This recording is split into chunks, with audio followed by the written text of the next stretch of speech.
determinado momento, minha mãe começou a frequentar a igreja evangélica. A igrejinha, a cidade tem 19 mil habitantes, uma igrejinha pentecostal.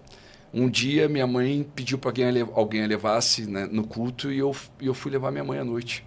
Começou a chover, a minha mãe falou, entra, meu filho, entra.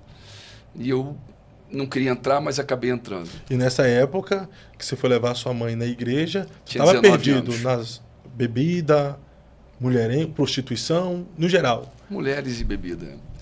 E aí um jovem de 19 anos. E aí, varão, naquele culto, as pessoas estavam ali no mistério muito grande com o Espírito Santo, rodando, sapateando, falando em línguas. E de determinado momento, o ministrador, o pastor que estava ali ministrando a palavra, chegou um momento de revelação. Ele apontava para um, falava uma coisa, apontava para outro, falava outra coisa. Em determinado momento, aquele varão apontou para mim e falou assim, você aí, jovem, que está aí no fundo. Eu falei, ele falou, é você. Olha, o Criador tem um mistério muito grande na tua vida. Tu vai ser um ministro da palavra dele. Nem imaginava que seria isso. E ele chega para mim e fala assim, olha, essa mulher casada que você está saindo, se você continuar saindo com ela, vai te trazer a morte. E ele deu mais uma fala, ele falou assim, olha, no final do culto você vem aqui, se ainda tiver em dúvida, porque o rei já me falou o nome dela. Meu Deus. E aquilo ali me impactou muito. Eu peguei, nem esperei acabar aquele culto, saí da igreja, fiquei esperando minha mãe lá fora. E para falar para o irmão que naquela mesma semana eu saí daquela cidade e fui morar em Macapá. Meu pai tinha passado como procurador federal em Macapá e eu fui morar em Macapá. E o que ele falou era verdade, estava acontecendo. E depois daquele momento, meu irmão, isso foi em 1997, eu fui ter um encontro com Jesus em 2004, já como bombeiro guarda-vida, ainda no mundo, e gostava de um vinho, gostava de uma cerveja, e de repente eu tive uma diarreia muito forte, só água, primeiro mês, segundo mês, e aí chegou um momento fazendo exames, chegou um momento que o doutor queria fazer um exame que é a colonoscopia, fio grosso, passando pelo teu ânus, e eu falei, pô doutor, segura um pouquinho aí. Espera só um pouquinho. Tem que segurar a onda. Falei, segura um pouquinho aqui. E aí saí para orar, meu irmão, lembrei daquele varão que falou que o Criador tinha um mistério na minha vida. Fui para a areia da praia à noite e falei para o rei, pai, me cura que eu vou te servir. Eu tenho minhas fraquezas, minha carne, eu entrego a minha vida a ti, faça dela o que o Senhor quiser. E aí, meu irmão, falei num dia, no outro dia eu não fui no banheiro e no outro estava tudo normal. Meu Deus. A partir daquele momento ali, eu busquei uma varoa para me casar, fiquei casado mais de 20 anos, nunca toquei em outra mulher que não fosse ela e parei com a bebida. Só pedi para que ele entrasse. Só permiti que ele tirasse de mim. Me deu filhos maravilhosos. O Criador recolheu ela há 2 anos e meio atrás. Foi um tempo da jornada terrena dela. Fomos muito felizes em Cristo. E hoje o Criador me apresentou uma varoa que está aqui presente, que é a Elizabeth, que está aqui, maravilhosa, cheia da presença do nosso Rei, e que tem somado com a nossa vida espiritual, nosso crescimento de anunciar reino. E de lá para cá o senhor está firme até hoje em Jesus. Eu falei para o Criador, eu tenho algo com o Rei, que eu falei assim, pai, se for para o teu filho te envergonhar, cair, me recolhe, pai. Tira o fôlego de vida da minha narina. Não permita que eu caia, não. Não deixe teu servo cair, não. Me usa, meu rei. Estou aqui para te servir. A partir daquele momento que eu faço é servir o Criador, meu irmão. Entrei na política como anunciador de reino. Devolvia dinheiro do Congresso para provar que eu poderia estar lá e não me vender e não me corromper. Aquilo ali é uma grande quadrilha. Poucos contam em uma única mão. Mas o que te levou a entrar na política? Estava na igreja, começou a pregar, depois da conversão, ter uma família estruturada, estabilizada, uma esposa que lhe ama, que lhe apoia. Política sempre foi algo que tu se envolveu, sempre gostou e tinha um desejo de fazer alguma coisa em prol da sociedade? Ou simplesmente aconteceu, foi um direcionamento do Criador? Nunca pensei na política, varão. Eu, na verdade, eu muito jovem, sempre fui de esporte, fazia triatlon, nadava. E aí, com 19 anos, eu fui morar nos Estados Unidos. E aí eu pensava em ser guarda-vida na Califórnia, no Havaí. E falava que o guarda-vida do Rio de Janeiro era o melhor do mundo. E eu fui fazer aquele curso.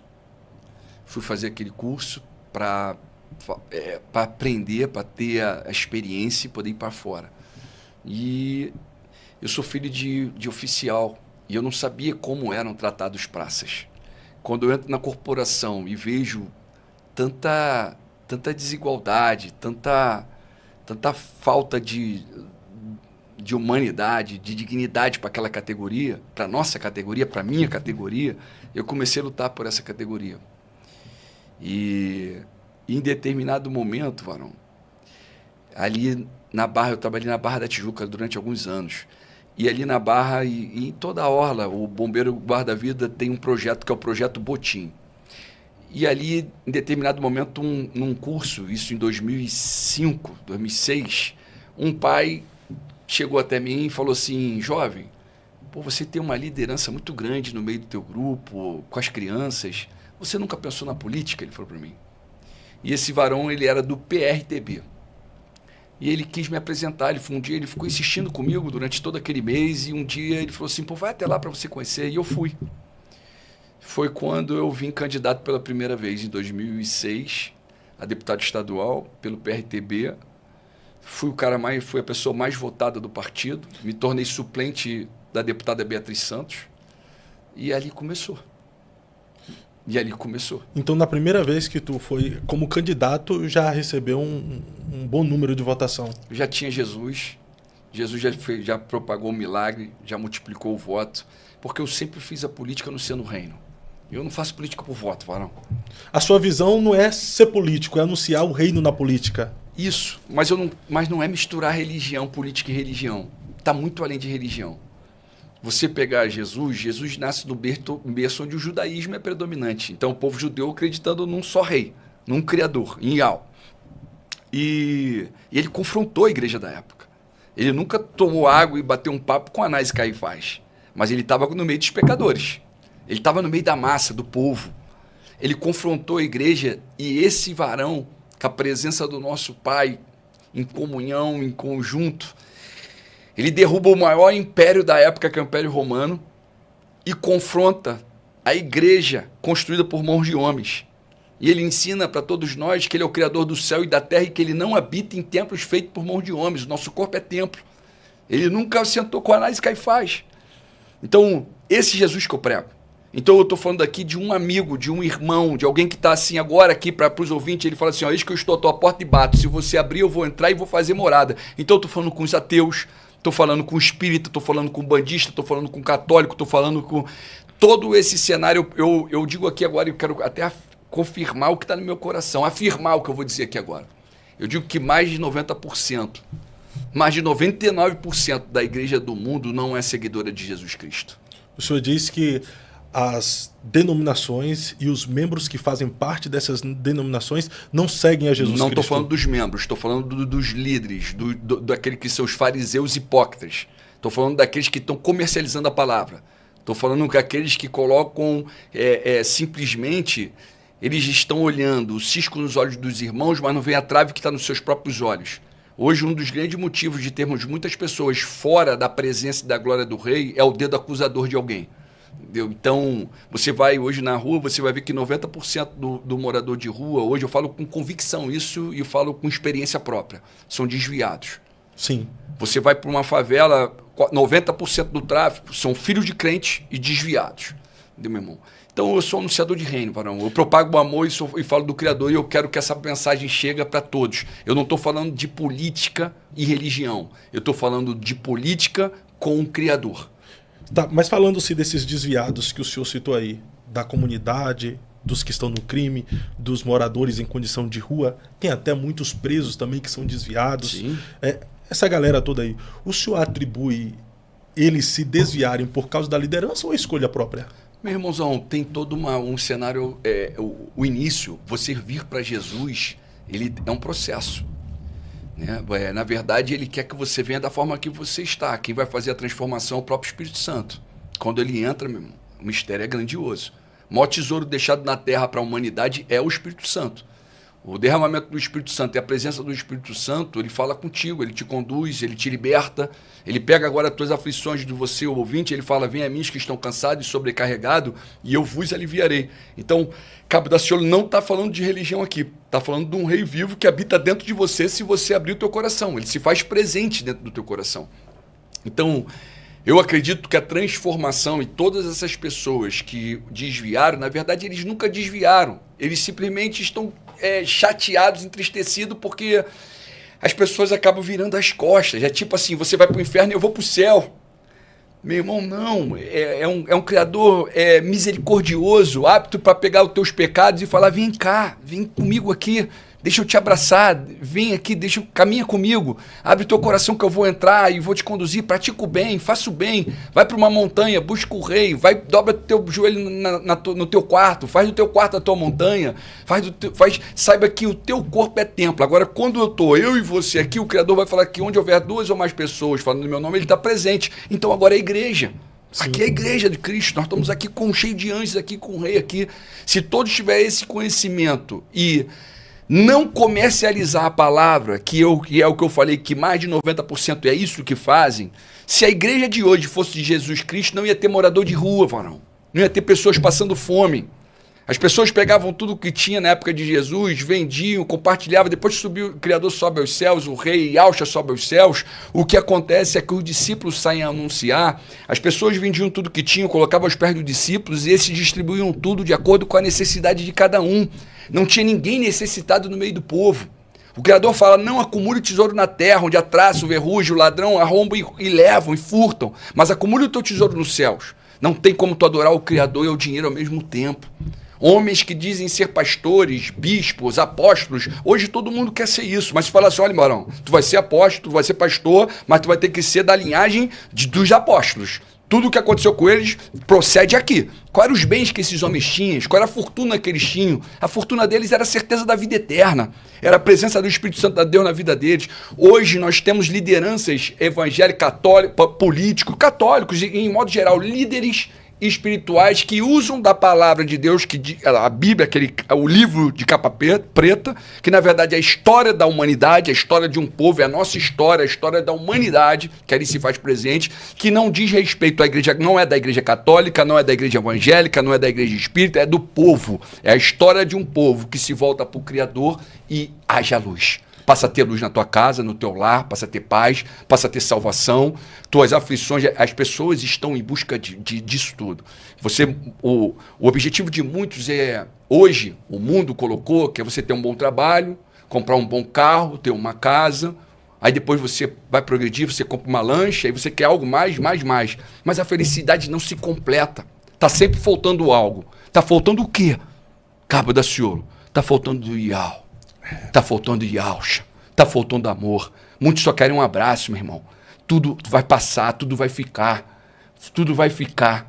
O Criador fala, não acumule tesouro da terra. Não trouxemos nada para esse mundo, não vamos levar nada daqui. Viemos para cá nu e vamos voltar nu para o pó. Mas o Espírito que está bradando aqui, estão olhando aqui um templo. É o templo do Espírito Santo.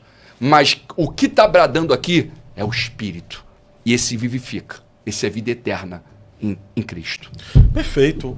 Tu fez algumas colocações aí excelentes. Eu estou em concordância contigo.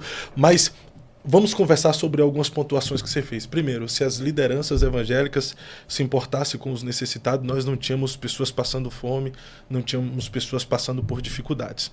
Mas Jesus Cristo ele disse assim, os pobres sempre terão entre vós.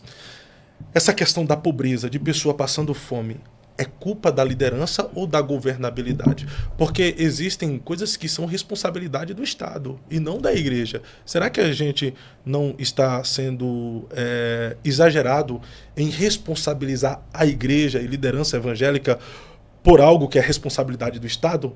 E o próprio Jesus disse, os pobres sempre terão entre vós.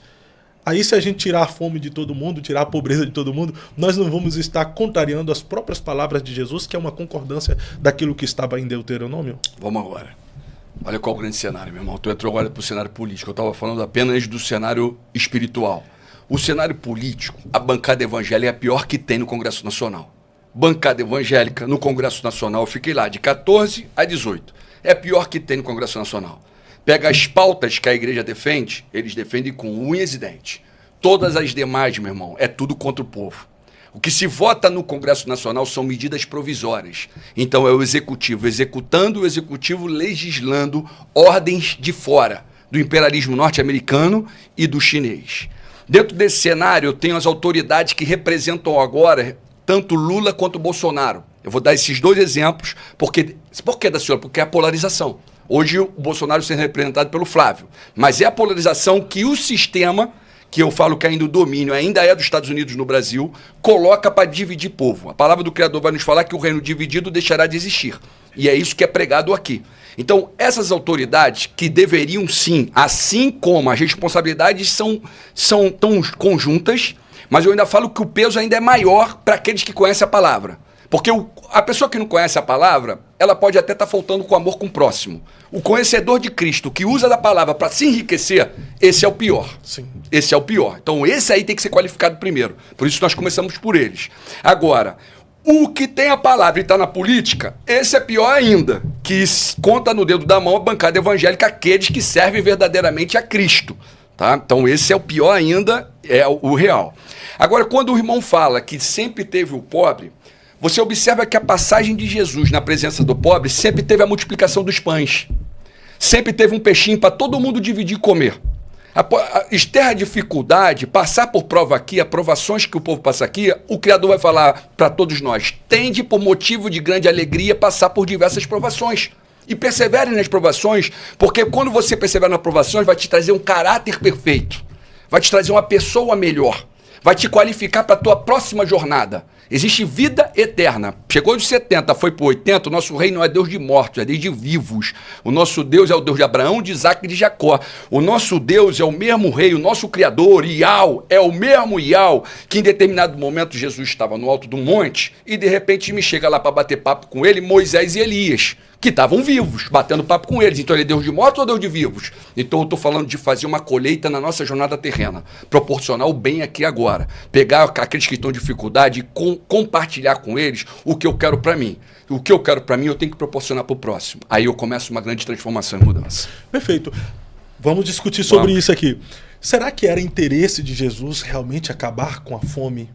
Será que era interesse de Jesus deixar todo mundo rico e não haver mais pobre? Se fosse interesse de Jesus, por que a gente não tem uma passagem bíblica que diz que Jesus acabou com a fome durante seu ministério terreno? Nunca foi interesse de Jesus isso. Não foi? Não foi.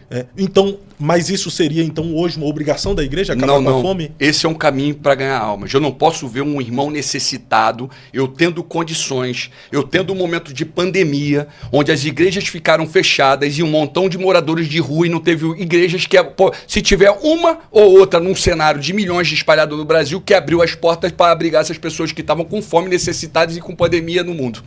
Me fala exemplos de igrejas que abriram a porta para botar eles para dentro. Existem algumas igrejas, sim, não todas. Sim, com raras exceções. Eu estou falando de se tivesse, estava todo mundo abrigado, varão. Esse que é o cenário. Eu não estou falando... A minha colocação, quando eu coloco isso, quando o Criador coloca... O cenário do Criador nunca foi resolver a fome, foi ganhar almas, foi dar para todos vida eterna. Tem um lugar do pobre nos céus, varão. Tem um lugar reservado para todos nós ali. Entendeu? Então, o que eu estou falando é eu poder. O meu muito... poder suprir a necessidade de alguém que tem pouco. Para no dia que eu venha ter pouco, eu possa ser suprido pela necessidade de alguém que tenha muito, que possa me ajudar também. Se eu conseguir fazer do Brasil uma nação onde o amor predomina, o amor ao próximo venha a predominar, nós vamos conseguir trazer grandes soluções para a nação. Não espere do cenário político soluções para o Brasil. Dentro do cenário político, o que se encontra na política nacional é uma quadrilha instaurada na política nacional. Esse papo de esquerda e direita é mentira. Lula e Bolsonaro hoje servem especialmente ao imperialismo norte-americano. Quem fez Lula foi Golbery de Couto e Silva, o general, na época dos militares no poder, a mando dos Estados Unidos, para não deixar Brizola, que estava voltando em 79, assumir o poder, pegar o poder que era da linhagem de Jango e de Getúlio Vargas. Então, Lula sempre foi espião, informante lá de fora. Lula está no poder há anos e anos e anos e você vê a miséria. Ele provoca e fala o tempo todo que está trazendo dignidade. Qual é a dignidade que está sendo dada para o povo? Que ele fica dando é migalha para o povo. Estou falando de dignidade. O ser humano, ele quer acordar cedo e poder, isso está na origem do ser humano, de você ter o teu trabalho, de você ter o teu próprio sustento, de você não precisar pedir para ninguém emprestado, de você buscar e poder emprestar. Não é gostoso para o homem pedir emprestado. Então eu tenho que proporcionar como uma liderança política da nação esse cenário. Ambos, tanto um quanto o outro, vem entregando a nossa nação, vem entregando o patrimônio nacional, vem entregando as riquezas nacionais, não deixa e não cuida do seu povo. Eu tenho como uma liderança no cenário político nacional, ele tem que se comportar como um pai dentro de uma casa, de um lar. Ele tem que cuidar do seu filho. Eu tenho que pensar na população como um presidente da República, como se toda os 220 milhões de brasileiros são meus filhos. Eu tenho que pensar neles como pensando no Bernardo, pensando na Manuela, pensando na Maria Eduarda e pensando no Lucas hoje. Então eu tenho que pensar nessas crianças que estão ali, que o Criador me deu para criar. Quando eu sentar na cadeira da presidência, eu tenho que pensar que se na minha casa, meus filhos estão tomando café da manhã, eu tenho que proporcionar um café da manhã para 220 milhões de brasileiros. A partir desse momento, o que nós temos são duas lideranças que ficam enganando o povo, mentindo para o povo, dividindo uma nação, colocando o papo de esquerda e direita, um conflito total dentro dos lares, dentro das casas, irmãos brigando com irmão, primo com primo, familiares em confronto por causa de Lula e de Bolsonaro. Enquanto isso, a população vivendo um cenário de dívidas e mais dívidas, ano após ano, governabilidade pós-governabilidade. Hoje nós estamos com uma dívida na casa de 10 trilhões, 80% do PIB nacional. Pagamos hoje de juros e amortização no ano passado, 2025, mais de 1 trilhão. Dinheiro esse que tinha que ficar dentro da nação, justamente para cuidar do povo, para trazer investimento, para trazer ciência e tecnologia, para dar educação para o povo. Quer libertar um povo, meu irmão? Dá educação para o povo. Dá educação para o povo. Sabe como é que eu começo a mudar isso tudo? Muda, Daciolo, isso tudo. Faz uma mudança aí agora.